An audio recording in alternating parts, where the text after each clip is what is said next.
नमस्कार, स्वागत है आपका अपने YouTube channel MPS coaching classes पर। हम हिंदी की क्लास में विकारी शब्द कर रहे हैं। उसके अंदर संज्ञा सर्वनाम हो चुका है, जिसकी प्लेलिस्ट बनी हुई है, आप उसमें जाके देख सकते हैं। और आज हम करेंगे विशेषण। और जो पहली बार चैनल पर विज़िट कर रहे हैं तो वो प्लीज़ चैनल को सब्सक्राइब कर लें। वीडियो को एंड तक ज़रूर देखें, क्योंकि इस वीडियो में हम विशेषण पूरा करने के बाद जो है हमारे जो पुनरावृत्ति प्रश्न हैं वो रखे गए हैं। मोस्ट इम्पॉर्टेंट है। पिछली प्रतियोगी परीक्षाओं में वैसे प्रश्न पूछे गए हैं और उनमें कुछ ऐसे भी हैं जो हूबहू मैंने वही प्रश्न रखे हैं कि आप उनको देखें और हल कर सकें कि किस प्रकार से जो हमें शब्द विचार में से प्रश्न आते हैं। तो चलिए स्टार्ट करते हैं हम। आज का हमारा टॉपिक विशेषण। सबसे पहले हम इनके मेन पॉइंट करेंगे, विशेषताएं देखेंगे। सबसे पहले आपको ये पता आना चाहिए कि विशेषण है क्या। ये एक विकारी शब्द है, मतलब इसका रूप परिवर्तन लिंग के अनुसार इसका भी परिवर्तन जो है वाक्य में रखने पर चेंज हो जाता है।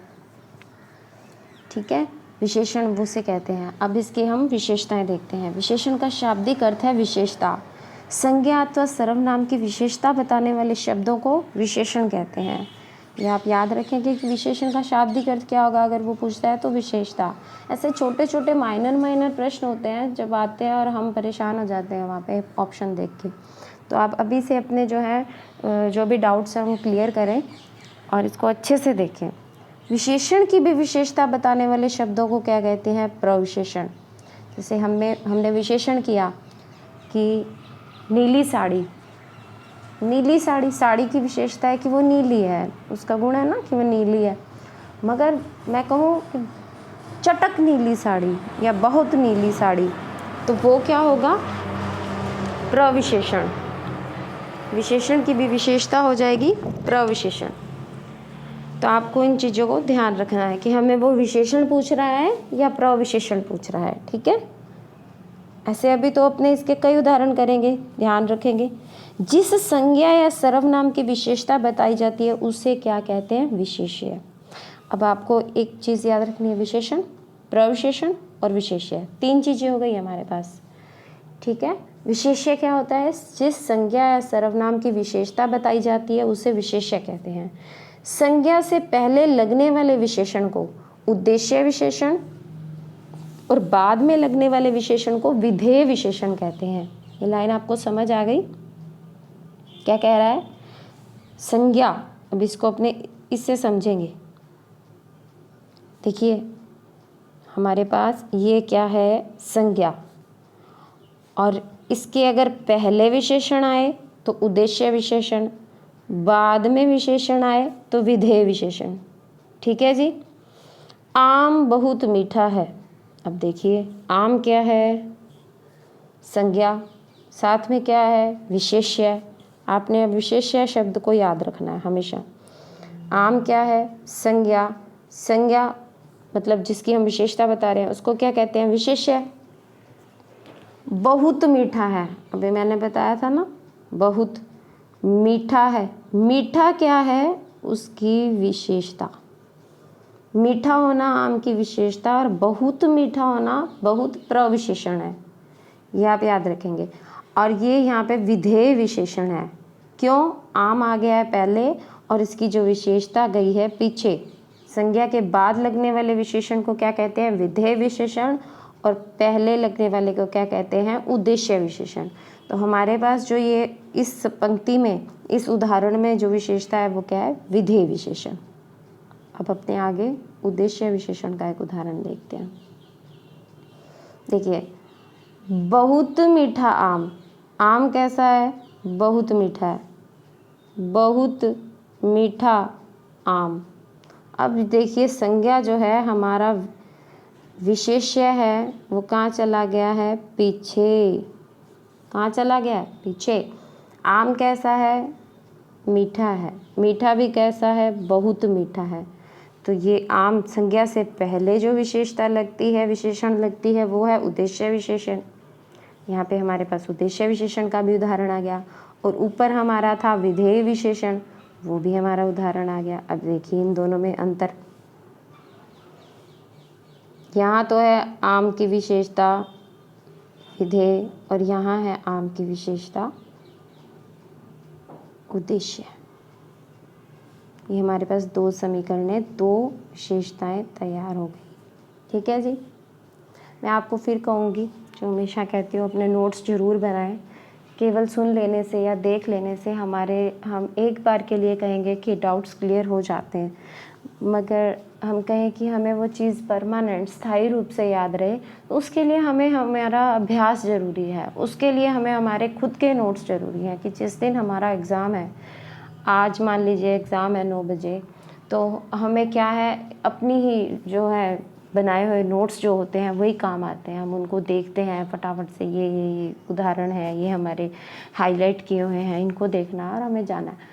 तो वो चीज़ें बहुत काम आती हैं, ना सिर्फ हिंदी में, हमें वो इंग्लिश में, मैथ्स में, हर जगह, साइंस में, जो भी आपका सब्जेक्ट है। अगर आप एसएसटी से पेपर देने जा रहे हैं तो आर्ट्स में कितने सारे सब्जेक्ट्स होते हैं, तो आप अपने खुद के नोट्स बनाएं, उसके साथ एंजॉय करें कि आज हमने इतना पढ़ा, भले ही आपने 1 पेज पढ़ा, हमारे पास अभी समय है तो हम आराम से तैयारी कर सकते हैं।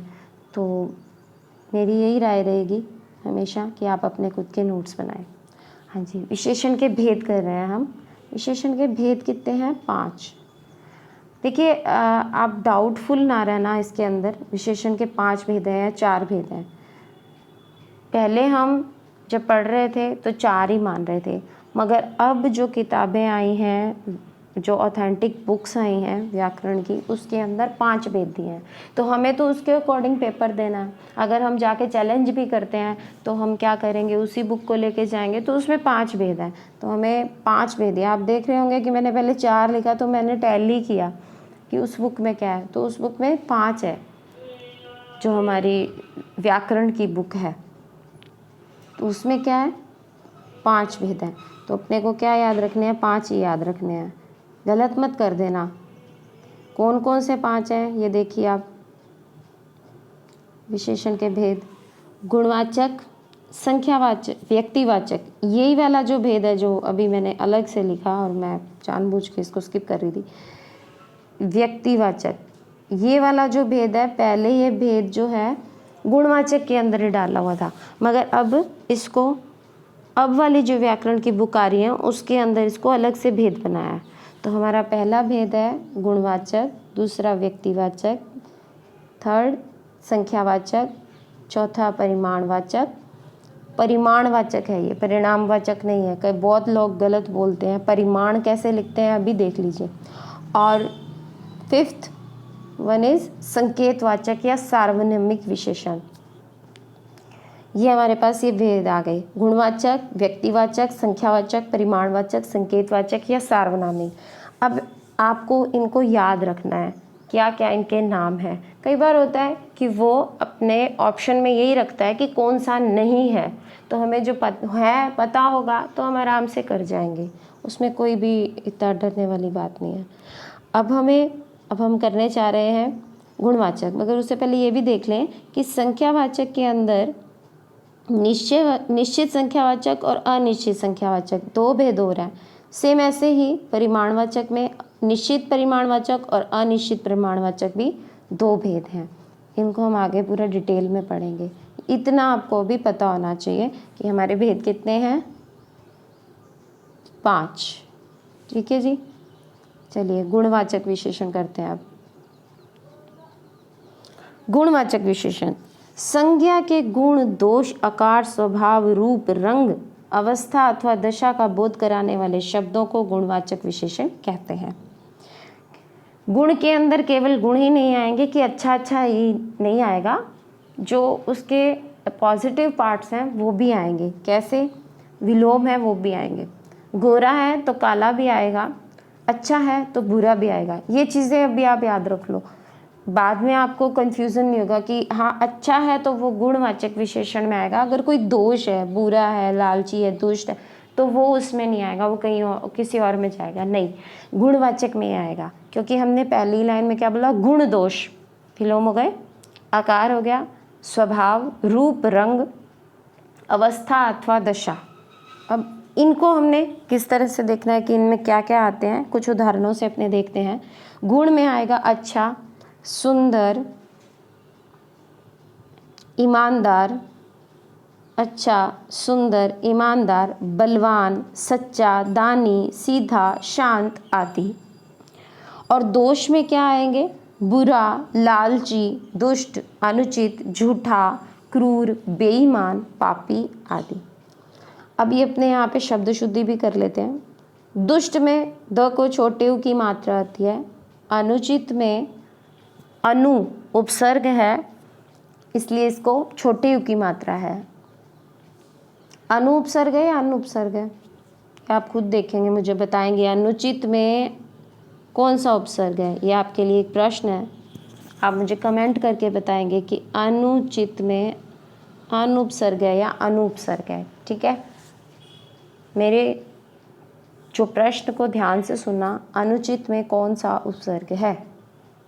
आप कमेंट करके बताएंगे कमेंट सेक्शन के अंदर ज़रूर, क्योंकि उपसर्ग प्रत्यय वाला भी टॉपिक हमारे है। इसके जस्ट बाद क्रिया होगी और क्रिया के बाद हम देखते हैं कि कौन सा टॉपिक उठाते हैं। ओके, तो दोष हो गए। अब अपने देखते हैं रंग, लाल, पीला, सफ़ेद, नीला, हरा, सुनहरा, काला आदि। मैंने अभी बताया था आपको, काला होगा तो गोरा होगा, या काला होगा सफ़ेद होगा।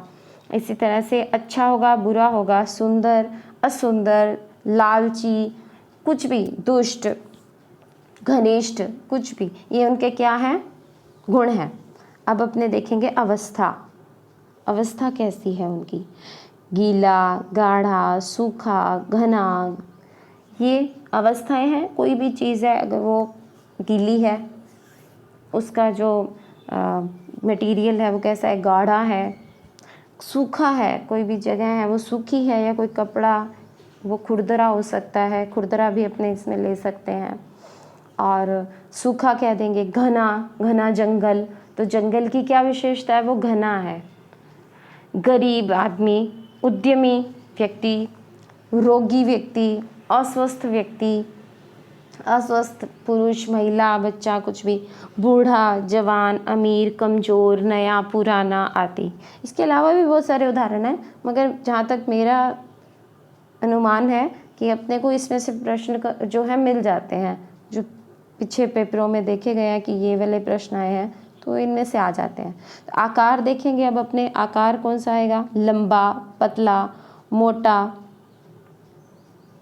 पतला, चौड़ा, बौना, ठिगना। ठीक है, कोई लड़की अपने के कक्षा में, सुनीता जो है वो लंबी लड़की है, तो लंबा होना उसका गुण है।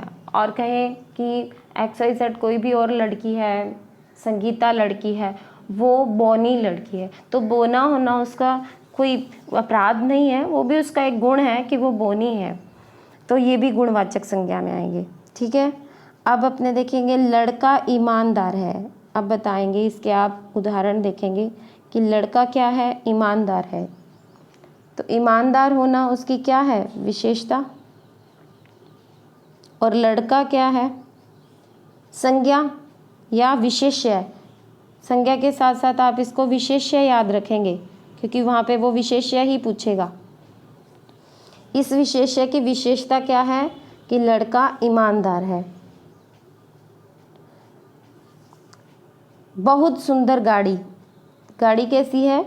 बहुत सुंदर गाड़ी, बहुत सुंदर गाड़ी है। तो इसमें क्या होगा? बहुत क्या है? प्रविशेषण, और सुंदर क्या है? विशेषण, और गाड़ी क्या है? संज्ञा या विशेष्य। मगर हमें अभी ये ध्यान देना है कि जो सुंदर है वो कैसा उद्देश्य विशेषण है, विधेय विशेषण है। तो संज्ञा से पहले आया है तो उद्देश्य विशेषण है, बाद में आएगा तो विधेय विशेषण है। ये हमने कर लिया। अब हम नेक्स्ट जो हमारा है भेद संख्यावाचक विशेषण वो कर रहे हैं। इससे पहले मैं आपको फिर कहूँगी कि आप ऊपर वाला जो है अच्छे से दोबारा देखें और उसे अपनी नोटबुक में नोट डाउन कर लें। संख्यावाचक विशेषण संज्ञा या सर्वनाम की निश्चित अनिश्चित संख्या, क्रम या गणना का बोध कराने वाले शब्द संख्यावाचक विशेषण कहलाते हैं। जैसे 5 घोड़े, 7 विद्यार्थी, पौन, सवा, कुछ, बहुत आदि। इसमें क्या होगा? संख्याओं का बोध होगा। और संख्याएं भी कैसी होंगी? वो क्रम वाइज लगी हो सकती हैं, गणना की जा सकती है उनकी, मतलब हम उन्हें गिन सकते हैं ऐसी। और उसमें भी वो कैसे होंगे, निश्चित और अनिश्चित, जैसा हम ऊपर देखे हैं। ये जो उदाहरण है जैसे 5 घोड़े, 7 विद्यार्थी, पौन, सवा, ये तो है फिक्स्ड, निश्चित जो वैल्यू है, निश्चित संख्यावाचक विशेषण है, ये उसके उदाहरण हो जाएंगे। उसके बाद अनिश्चित में कुछ ऐसे करके थोड़ा, ये वाले जो होंगे विशेषण वो आ जाएंगे। तो इस आधार पर संख्यावाचक विशेषण के भी 2 भेद होते हैं। निश्चित संख्यावाचक विशेषण जिसमें क्या आएंगे, संख्या आएगी, क्रम आएगा और गणना आएगी। ये मैंने लिख दिया है यहाँ, संख्या आएगी, क्रम आएगा और गणना आएगी। तो इसकी अपने परिभाषा देख लेते हैं। संज्ञा या सर्वनाम की निश्चित संख्या, क्रम या गणना का बोध कराने वाले शब्द निश्चित संख्यावाचक विशेषण कहलाते हैं। जैसे 10 किताबें, 2 पेन, 10 विद्यार्थी, आधी रोटी आदि। अब हमें यहाँ फिक्स है, एक निश्चित हमें क्या है, संख्या दे रखी है, वैल्यू दे रखी है। किताबें कितनी हैं, 10, पेन कितने हैं, 2, विद्यार्थी कितने हैं, 10, और रोटी कैसी है, कितनी है, कैसी नहीं सॉरी, कितनी है, आधी। रोटी कैसी है, आधी। कितनी बोलना है, फिर वो कैसी, वो जैसा मुँह पे अब अपने देखेंगे कि संख्याओं में क्रम गणना अपनों ने की तो वो कैसी होगी। देखिए संख्याएं आ गई हमारी, क्रम 5वां, 20वां, 7वां, 8वां, 9वां, 10वां आदि। कोई लड़का है, हम तार्किक प्रश्न भी करते हैं रीजनिंग के अंदर, जब हम रीजनिंग देखते हैं तो उसके अंदर आता है ना कि कोई लड़का इस पंक्ति के अंदर बाएं से 5वां और दाएं से 8वां है, इस तरह से प्रश्न होते हैं। तो वो क्या है, उसका क्रम बता रहा होता है, तो वो क्रम वाले प्रश्न होते हैं। उसका टॉपिक ही होता है कि क्रम वाले प्रश्न।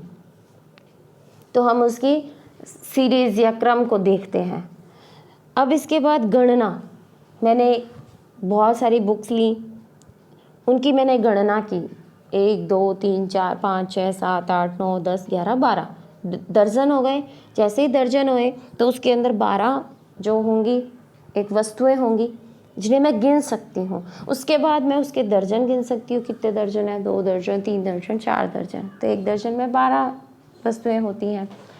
तो इस तरह से गणना हो गई। पौन, सवा, वही दर्जन आ गया, 1 2 20 आदि। तो ये क्या है, गणनाएं हैं, मैंने गणना की। अब इसके बाद आवृत्ति, किसी भी चीज़ की आवृत्ति हो, बार बार वो आ रही है, आवृत्ति का मतलब होता है लगातार बार बार आना। तो 3 गुणा, दुगुनी, तिगुनी आदि, ये क्या हो गई, आवृत्ति हो गई। इसके बाद समूह, मैं कहूँ चारों लड़के, चारों लड़कियाँ, तीनों लड़कियाँ, तीनों महिलाएं, या पांचों, कुछ भी, पांचों खिलौने मेरे पास लेकर आओ। तो आप इनको समझें कि क्रम कैसे पूछेगा, वो गणना कैसे पूछेगा, आवृत्ति, समूह, ये सब किस में आएंगे, समूहवाचक में, संख्यावाचक में, सॉरी, संख्यावाचक जो हमारी विशेषण है उसके अंदर आएंगे। संख्या के अंदर केवल 5 10 15 20 नहीं आएगा, क्रम भी आएगा, गणना भी आएगी, आवृत्ति भी आएगी, समूह भी आएगा। ये हो गई हमारी संख्यावाचक। अब इसके हम उदाहरण देखते हैं। परसों मेरे यहाँ 2 मित्र आएंगे। मेरे यहाँ कितने मित्र आएंगे, 2 मित्र आएंगे। तो वो बता रहा है कि मित्र आने वाले हैं कितने, 2। तो ये क्या है, संख्यावाचक विशेषण। एक लड़का स्कूल जा रहा है, कितने लड़के स्कूल जा रहे हैं, 1, संख्यावाचक विशेषण। राम प्रथम श्रेणी में पास हुआ, किसी को बताया राम प्रथम श्रेणी में पास हुआ, तो प्रथम श्रेणी आना उसका क्या है, वो भी संख्यावाचक विशेषण है। सोहन मोहन से 3 गुना काम करता है, ये भी अपने आवृत्ति में करके आए, सोहन मोहन से 3 गुना काम करता है। सुनीता के पास सोनू से दुगनी किताबें हैं। सुनीता के पास सोनू से कितनी किताबें हैं, दुगनी किताबें हैं। तो दुगनी किताबें हैं, ये भी क्या हो जाएगा, विशेषण का उदाहरण। दुगनी में दोनों जो ऊ की मात्राएं हैं वो छोटी आती हैं, ये आप देख लेना। और किताब, किताबें, किताबें के ऊपर बिंदु आता है जब हम उसका बहुवचन बनाते हैं। ये भी है रीड के अंदर और कई प्रतियोगी परीक्षाओं में। चारों लड़के खेल रहे हैं, चारों लड़के खेल रहे हैं। ये यहाँ लड़कों के ऊपर बिंदी नहीं आएगी, लड़के लिखेंगे तो यूँ लिखेंगे लड़के। ये कोई और ऐसे पेन लग गया है। चारों लड़के खेल रहे हैं, तो हमें ये भी करना है। शब्द शुद्धि भी है हमारे, वाक्य शुद्धि भी है। ठीक है, ये हो गया। अब हम संख्यावाचक विशेषण को देखेंगे कि इसके अंदर हमारा ये हो गया है, ये दोबारा से पेज रिपीट हुआ है। अनिश्चित संख्यावाचक को देखेंगे अब। ऐसे शब्द जो किसी संज्ञा या सर्वनाम की अनिश्चित संख्या का बोध कराते हैं। ऊपर जो हम करके आए हैं वो क्या है, निश्चित संख्यावाचक। ये वाला क्या है, अनिश्चित संख्यावाचक। तो इसमें भी वही होगा, गणना कर सकेंगे, गणना युक्त चीज़ें होंगी, मतलब हम उसे गिन सकेंगे। आप जो भी चीज़ें देखेंगे उसको हम गिन सकेंगे। अब आप इस पे ध्यान दें, जैसे थोड़ी किताबें, किताबों को हम गिन सकते हैं। बहुत सारे लोग हम देख सकते हैं, बता सकते हैं कि इतने हैं, एक अनुमान लगा सकते हैं कि हमें कह दिया जाए कि 1000 व्यक्ति वो इस पंडाल में आएंगे, तो 1000 व्यक्ति, हम 1000 व्यक्तियों को गिन सकते हैं। मगर उसने कहा बहुत सारे लोग, ठीक है, बहुत सारे लोग, गिनने वाली चीज़ है। कुछ बच्चे अगर हमें मात्रा दे दी जाए तो निश्चित संख्यावाचक में चले जाएंगे। 5 बच्चे, 8 बच्चे, 10 बच्चे, जो भी 1000 बच्चे, बहुत सारी भीड़। अब ये जो भीड़ वाला है, इसको भी बहुत सारी भीड़, इसको भी संख्यावाची में रखते हैं, परिमाणवाचक में हम रख नहीं सकते, क्योंकि ये नाप तोल वाली चीज़ नहीं है। ये भी भीड़, अगर मान लीजिए एक बहुत बड़ा मैदान है, उसमें भीड़ है, वो अलग अलग टुकड़ों में जो लगी हुई है, मेले में जैसे भीड़ लगती है, तो हम कह सकते हैं कि उस स्टॉल पे, फलां स्टॉल पे इतनी भीड़ है। तो हम भीड़ को भी कह सकते हैं, वो एक भीड़ उधर लगी है, एक भीड़ उधर झूलों में लगी है, एक भीड़ यहाँ इस स्टॉल पे लगी है, खाने वाली स्टॉल पे लगी है, कह सकते हैं। तो इसको इस तरह से हम लेंगे। सब खिलौने, कोई खिलौने पड़े हैं बहुत सारे, तो मैं कह रही हूँ कि उनको सब खिलौने, सारे खिलौने मेरे पास ले आओ। कई इमारतें हैं, अगर हमें उनकी निश्चित संख्या बता दी जाए तो हम उन्हें गिन सकते हैं, तो कई इमारतें। इस तरह से हमारा ये संख्यावाचक विशेषण पूरा होता है। आप इसके और उदाहरण भी देखना और करके प्रैक्टिस सेट करना इनके। ताकि एक प्रैक्टिस सेट, जैसे ये क्रिया भी हो जाएगी तो संज्ञा सर्वनाम विशेषण क्रिया का अपने एक प्रैक्टिस सेट भी कर लेंगे। परिमाणवाचक विशेषण, संज्ञा की नाप, तोल, परिमाण का बोध कराने वाले शब्दों को परिमाणवाचक विशेषण कहते हैं। तो इसमें क्या क्या आता है, मात्रा, तोल, माप, ठीक है, जिनको हम तोल सकें, माप सकें, वो चीज़ें जो लिक्विड फॉर्म में होती हैं, दूध है, पानी है, कपड़ा जिसको अपने नाप सकते हैं, नापने वाली चीज़ें हो गई। तोलना और मापना परिमाणवाचक, जो स्थान घेरती हैं, जैसे कि अपने आयतन जो निकालते हैं वो क्या है, परिमाण है। आयतन ही क्या होता है, परिमाण होता है। और कपड़े को नापना, फीट, मीटर, किलोमीटर, ये सभी किस में आएंगे, परिमाणवाचक के अंदर। तो निश्चित परिमाणवाचक और अनिश्चित परिमाणवाचक, इसके भी दो भेद हैं। तो निश्चित परिमाणवाचक 2 लीटर दूध, 5 किलो चीनी, 6 मीटर कपड़ा। मैंने बताया आपको कि इसमें नापने वाली भी हम लेंगे। और अनिश्चित परिमाणवाचक में थोड़ा दूध, कुछ कपड़ा, दूध है, दूध को अपने गिन तो नहीं सकते, 1 दूध 2 दूध, तो अपने क्या करेंगे, वो अपने को यही देखना है कि वो तोलने मापने वाली चीज़ है या गिनने वाली चीज़ है। जहाँ गिनने वाली चीज़ है तो वो किस में चली जाएगी, संख्यावाचक में, और तोलने और मापने वाली चीज़ किस में चली जाएगी, परिमाणवाचक में। ठीक है, अब अपना 4th पॉइंट अपने पहुंच चुके हैं। संकेतवाचक या सार्वनामिक विशेषण मोस्ट इम्पॉर्टेंट है विशेषण के अंदर। इससे जो है प्रश्न पूछा ही जाता है। अगर वो विशेषण में से प्रश्न पूछेगा तो वो जहाँ तक पीछे वाले पेपरों में देखा गया तो वो यहीं से पूछता है। इसको ध्यान से समझना आप। संज्ञा शब्दों की ओर संकेत करने वाले शब्दों को संकेतवाचक विशेषण कहते हैं। संज्ञा शब्दों की ओर संकेत करने वाले शब्दों को क्या कहते हैं, संकेतवाचक विशेषण। मूल रूप से ये शब्द सर्वनाम शब्द ही होते हैं, अतः इन्हें सार्वनामिक विशेषण भी कहते हैं। ऐसे शब्द होंगे जो संज्ञा शब्दों की ओर संकेत करने वाले शब्दों को संकेतवाचक शब्द कहेंगे, संकेतवाचक विशेषण कहेंगे। और ये मूल रूप से क्या होते हैं? सर्वनाम, इसलिए इन्हें सार्वनामिक विशेषण कहते हैं। इसकी जो समीकरण बनती है वो देखिए, सर्वनाम प्लस संज्ञा फिर सार्वनामिक विशेषण। मोस्ट इम्पॉर्टेंट थिंग इसमें यह है कि सबसे पहले क्या होगी? सर्वनाम होगी। अगर शुरू में संज्ञा है बाद में सर्वनाम है तो वो सार्वनामिक विशेषण नहीं है। पहले क्या होनी चाहिए? सर्वनाम और फिर संज्ञा, और वो उसकी तरफ इशारा करती हुई होनी चाहिए, संज्ञा शब्दों की ओर संकेत करने वाले शब्द। यही तो इसकी परिभाषा है। तो वो क्या होंगे? सार्वनामिक विशेषण। सबसे पहले क्या होगी? सर्वनाम, फिर संज्ञा, और ये क्या बनेगा? सार्वनामिक विशेषण। चलिए इसके उदाहरण देखते हैं हम। वह लड़का जा रहा है। वह क्या है? क्या है वह?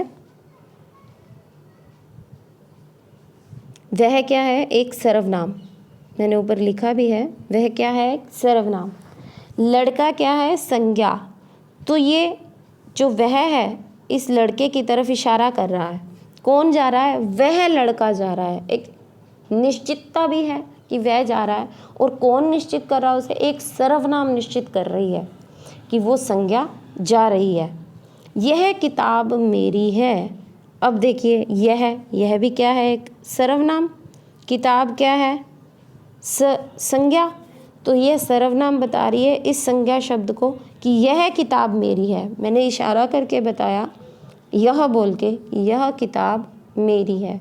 तो यहाँ पे क्या हुआ? एक इशारा हुआ, संकेत हुआ, किसकी तरफ? संज्ञा की तरफ। और इसकी स्ट्रक्चर कैसी होती है?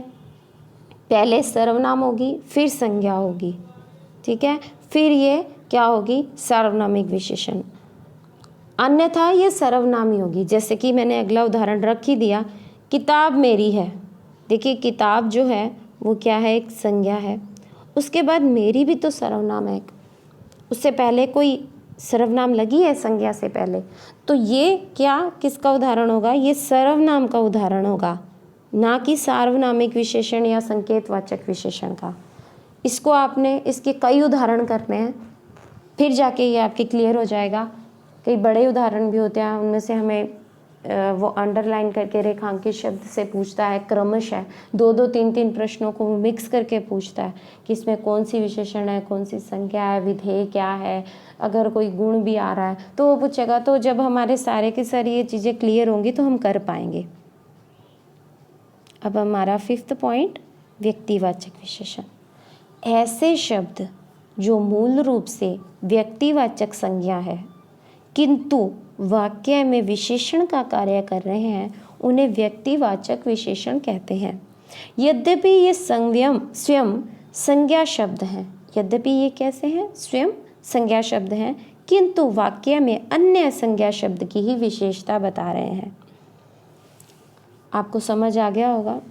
ऐसे शब्द जो मूल रूप से क्या है? व्यक्तिवाचक संज्ञा है। हम संज्ञा करके आए हैं, उसमें व्यक्तिवाचक संज्ञा आपको क्लियर है। अगर किसी ने नहीं देखा है वो वाला वीडियो तो आप वो भी क्लास लगा लें, फिर ये देखेंगे तो ये वाला उदाहरण आपको अच्छे से, जो ये हमारा भेद है व्यक्तिवाचक विशेषण, वो अच्छे से क्लियर हो जाएगा। तो ऐसे शब्द जो मूल रूप से व्यक्तिवाचक संज्ञा है किंतु वाक्य में विशेषण का कार्य कर रहे हैं, उन्हें व्यक्तिवाचक विशेषण कहते हैं। यद्यपि ये स्वयं संज्ञा शब्द है किंतु वाक्य में अन्य संज्ञा शब्द की विशेषता बता रहे हैं। मैंने इसको 2 बार क्यों बोला है? कई बार क्या है, इसकी लाइनों को ही देखे, इन पंक्तियों को देखे जो इसकी परिभाषा है या इस भेद को परिभाषित कर रहे हैं, वही पूछ रहे थे कि कौन सी इनमें से नहीं है। अब बताइए, 4 ऑप्शन है हमारे पास और उनमें से 3 तो सही है, चौथा नहीं है। हम तो सीधा क्या करते हैं, उदाहरण करने पे टूट पड़ते हैं। हमेशा कोई भी चीज़ पढ़ो, व्यक्तिवाचक विशेषण हम कर रहे हैं जैसे, उसके स्टार्टिंग से पढ़ो और एंड तक पढ़ो, और बीच में जो भी परिभाषा उसको भी अच्छे से पढ़ो। मैंने तो आपको यहाँ बहुत ज़्यादा क्या कहते हैं, कंज्यूम करके सारांश करके दे दिया, अलग अलग किताबों से छांट के कि आपका क्या है फ़ायदा ही हो, नुकसान ना हो। और कोई भी डाउट है तो आप कमेंट करके पूछें, प्रैक्टिस सेट कीजिए, MCQs कीजिए। तो इसकी परिभाषा भी आपको अच्छे से याद करनी है। तो अब इसका उदाहरण देखेंगे तो आपको क्लियर होगा। बनारसी साड़ी, साड़ी कैसी है? बनारसी है, बनारस से आई तो डेफिनेटली बनारसी है। कश्मीरी सेब, सेब कैसा है? कश्मीरी है। कश्मीर भी तो एक व्यक्तिवाचक संज्ञा है। नगर में अगर अपने लिखे है नगर जातिवाचक और कश्मीर व्यक्तिवाचक। बनारस भी सेम वही, नगर लिखे, नगर के अंदर नगर जातिवाचक और बनारस व्यक्तिवाचक। तो एक संज्ञा दूसरी संज्ञा की विशेषता बता रही है, तो ये व्यक्तिवाचक संज्ञा है। क्लियर? बीकानेरी भुजिया, बीकानेर भी, बीकानेर की जगह बनने वाली भुजिया बीकानेरी भुजिया। अब आप आगे देखिए, बनारसी, कश्मीरी, बीकानेरी संज्ञा शब्द हैं, परंतु यहाँ क्या है? विशेषण की तरह कार्य कर रहे हैं, विशेषण की तरह प्रयोग हो रहे हैं, विशेषता बता रहे हैं एक दूसरी संज्ञा की। ये हमारे संज्ञा के भेद विशेषण के भेद पूरे हुए। वो संज्ञा बढ़ रहे हैं, बीच में संज्ञा आ गई तो संज्ञा विशेषण की अवस्थाएं आ गई। अब हमारे विशेषण के जो भेद हैं वो पूरे हो चुके हैं, पाँचों के पाँचों उदाहरण सहित। दोबारा देखिए, एक बार, दो बार, तीन बार, चार बार वीडियो को पॉज करके देखिए। अगर किसी को वीडियो की क्वालिटी में प्रॉब्लम आती है तो आपको पता है कि क्वालिटी भी सही की जा सकती है। 1080p तक भी क्वालिटी है, तो आप उसको करके देख सकते हैं। अब हम करेंगे विशेषण की अवस्थाएं। विशेषण की कितनी अवस्थाएं हैं? 3 अवस्थाएं। अपने ने छोटी क्लासेस में पढ़ा होगा, मगर अभी भी ये विशेषण के अंदर पूरा जो टॉपिक होता है तो ये आता है, तो हमें ये भी देख लेना चाहिए। कई बार यही पूछा हुआ, मैंने लास्ट ईयर जो रीट का पेपर हुआ था 2012 में भी 13 में, तो उसके अंदर इससे रिलेटेड प्रश्न आया हुआ है।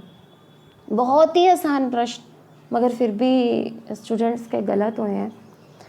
तो मैं तो जो मेरी सेल्फ एक्सपीरियंस है, जो बच्चे बताते हैं, तो मैं उसी के अकॉर्डिंग आपको अपने जो एक्सपीरियंस है शेयर करती हूँ कि ऐसी गलतियाँ आपसे ना हो। जो पढ़ रहे हो मेरे से, तो एटलीस्ट उनके सब सारे क्वेश्चन हिंदी के तो सही हो, सारे, गारंटी है सारे सही हो सकते हैं अगर हम, बशर्ते कि हम अच्छे से पढ़ रहे हैं। विशेषण की 3 अवस्थाएं हैं, मूलावस्था, उत्तरावस्था, तुलनावस्था भी कहते हैं इसको, और उत्तमावस्था। मूलावस्था तो वो होती है जैसे हम नॉर्मली सामान्य रूप से किसी चीज़ की विशेषता बताते हैं। यह चीज़ अच्छी है, यह फूल कितना सुंदर है, वह लड़की कितनी लंबी है, किंजल लंबी है, नेहा लंबी है। तो ये क्या है? उनकी विशेषताएं हैं। कौन सी विशेषता? विशेषण की कौन सी अवस्था? मूलावस्था, मूल रूप से।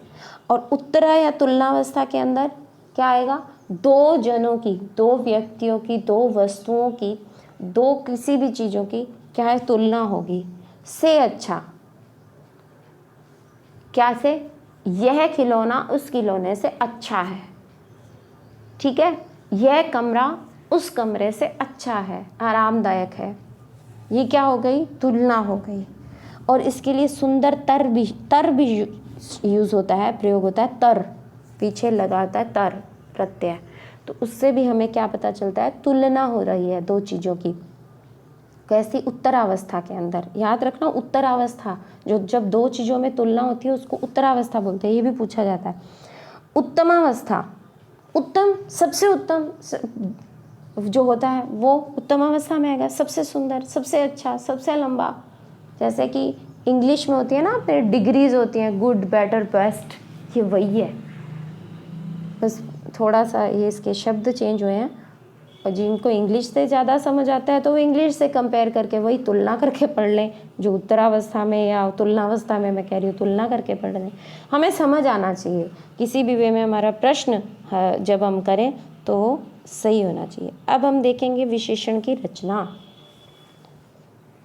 कुछ शब्द मूल रूप में विशेषण होते हैं, ठीक है, जैसे कि सुंदर, ये रंग, ये सुंदर, अच्छा, बुरा, ये मूल रूप से कैसे हैं? रंग नहीं, मूल रूप से कैसे हैं? विशेषण है। मगर कुछ संज्ञा, सर्वनाम, क्रिया, अव्यय के अंदर प्रत्यय जोड़कर वो क्या, उनको बनाया जाता है विशेषण। संज्ञा में सर्वनाम, क्रिया, अव्यय, इनके अंदर क्या जोड़ा जाता है? प्रत्यय, तो इनको क्या बना दिया जाता है? विशेषण। ठीक है, कैसे देखो संज्ञा से विशेषण कैसे बनती है। रंग क्या है, एक संज्ञा है और इसके अंदर ईन प्रत्यय लगा देंगे तो ये क्या बन जाएगा, रंगीन। राष्ट्र संज्ञा है, ईय प्रत्यय, बड़ी ई की मात्रा है ये, ईय प्रत्यय, राष्ट्रीय। राष्ट्र वैसे ही रहा, बड़ी ई की मात्रा लगी, यह राष्ट्रीय। स्वर्ण प्लस इम, स्वर्णिम। बनारस प्लस ई, बनारसी, तभी तो वो व्यक्तिवाचक विशेषण बना। बनारस क्या है, संज्ञा, और उसके अंदर हमने प्रत्यय लगाया, ई प्रत्यय, बड़ी, बार बार बोल रही हूँ मैं, बड़ी ई, बनारसी बन गया। अब देखिए सर्वनाम से विशेषण कैसे बनता है। सर्वनाम प्लस प्रत्यय क्या बना, विशेषण। ये सर्वनाम है, ये प्रत्यय है और ये विशेषण। पहले सर्वनाम होगी, जैसे ऊपर पहले क्या था, संज्ञा थी, मैं और एरा, मेरा। तुम और एरा, तुम्हारा। क्रिया से विशेषण बनाना, ये सर्वनाम से हो गई हमारी, अब क्रिया से बनाएंगे। क्रिया होगी पहले, फिर प्रत्यय होगा, फिर विशेषण होगा। ठीक है। वंदन प्लस ई है, वंदनीय। लूट धन एरा, लुटेरा। झगड़ धन आलू, झगड़ालू। आलू प्रत्यय होता है, ये भी प्रत्यय है। कहीं आपको ये क्या है, आलू खाने वाला, नहीं, झगड़ालू।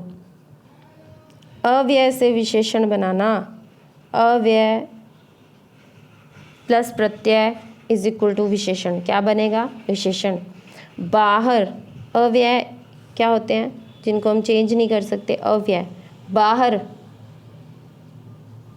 प्लस ई, प्रत्यय कौन सा, ई प्रत्यय, और क्या बना, बाहरी। पीछे धनला, पिछला। पीछे धनला, पिछला, ये इस तरह से बनता है पिछला, आप देख लीजिए। और उसके बाद हमारे ये टॉपिक यहाँ पे ख़त्म होता है। उदाहरण अनेक हैं, जितने चाहे करें। समय कम होता है तो वीडियो बनाते हैं, तो मैं और भी उदाहरण डालना चाहती थी, मगर ये उदाहरण इतने ही है। मगर इसके बाद आपके लिए मैंने पुनरावृत्ति प्रश्न रखे हैं। होमवर्क है ये आपका, ये आप करेंगे और अच्छे से इसको समझेंगे, पूरा टॉपिक पढ़ेंगे और उसके बाद पुनरावृत्ति प्रश्न भी करेंगे। जिन्होंने वीडियो एंड तक देखी है उनका फ़ायदा है, मैंने इसमें रखे ही हैं, कम से कम 10 तो ये होंगे ही। इसमें से आपका पेपर जो है कवर अप हो जाएगा।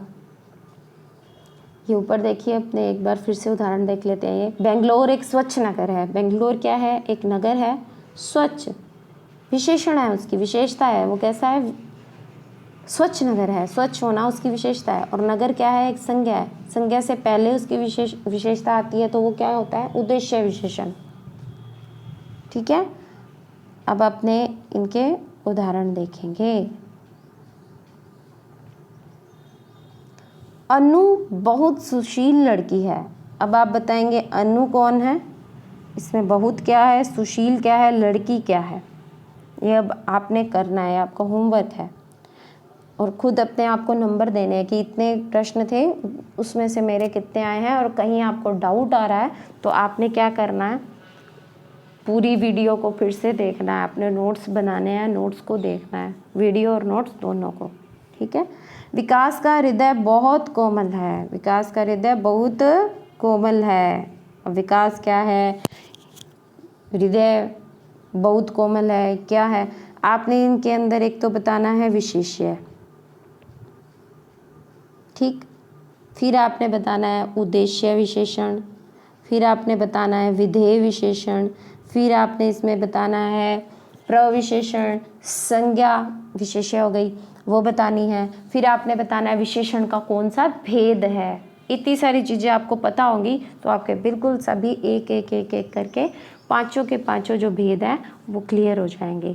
अलग अलग आपके जो अपने दिमाग में जो सेट होता है ना कि ये चीज़ इसमें डालनी है, ये चीज़ इसमें डालनी है, तो दिमाग में भी अपने ऐसे चिप्स बनी हुई हैं, तो उन चिप्स के अंदर जाके वो फिट हो जाएंगे।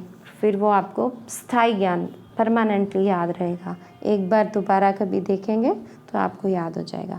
वह बहुत डरपोक है। वह बहुत लालची लड़का है। इस मटके का पानी बहुत ठंडा है। इस मटके का पानी बहुत ठंडा है। संगीता इस कक्षा में सबसे लंबी लड़की है। नीलेश एक घमंडी व्यक्ति है।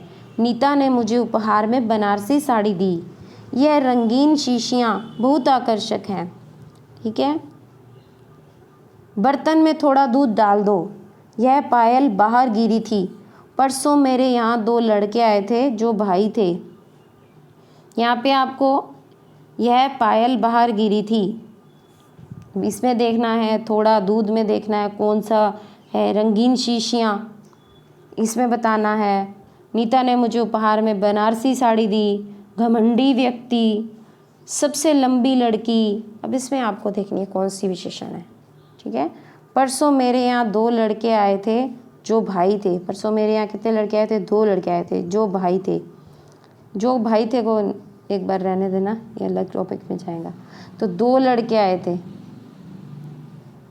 तो ये क्या कौन सी विशेषण है? 10 किलो आटा दान में दिया जा रहा है। कितना आटा? 10 किलो आटा। अब ये कौन सी विशेषण है आपने बताना है। ये है आपके पुनरावृत्ति प्रश्न गृह कार्य के लिए, ये आप करेंगे। और जिन्होंने चैनल को सब्सक्राइब नहीं किया है वो सब्सक्राइब कर लें, वीडियो को लाइक करें, शेयर करें और एंड तक ज़रूर देखें और बेल आइकन को भी प्रेस कर दें। और एमपीएस कोचिंग क्लासेस को अपने सभी फ्रेंड्स के साथ, रिश्तेदारों के साथ जो शेयर करें, क्योंकि इसके ऊपर एजुकेशन से रिलेटेड वीडियोस डाली जाती है, इसके अलावा कुछ भी नहीं। तो ये आम कोई भी देखेगा तो भी उसके काम ही आएगी, कि कोई भी कंपटीशन में बैठेगा ये चीज़ें तो आनी ही आनी है। तो अगली वीडियो तक के लिए आपको शुभकामनाएं। आप अपने पूरा का पूरा जो नोट्स है तैयार करेंगे और कोई भी डाउट होगा कमेंट करेंगे, और बीच में मैंने आपसे एक प्रश्न पूछा है उसका भी उत्तर देंगे। ठीक है जी। तब तक के लिए आप अपना ख्याल रखिए, खुश रहिए और लॉकडाउन के समय का भरपूर प्रयोग कीजिए। लॉकडाउन फ़िलहाल खोल दिया गया है, बट हमें कोई भी असावधानी नहीं बरतनी। जो जो गवर्नमेंट की ओर से गाइडलाइंस दी गई हैं उसको हमने फॉलो करना ही करना है। ठीक है जी। तभी तो हम पेपर में बैठ पाएंगे, रीट के या अन्य जो भी अपने देने जा रहे हैं, तो स्वस्थ होंगे, पेपर देंगे, सिलेक्ट होंगे और गवर्नमेंट जॉब पाएंगे। ठीक है जी। Okay, thank you.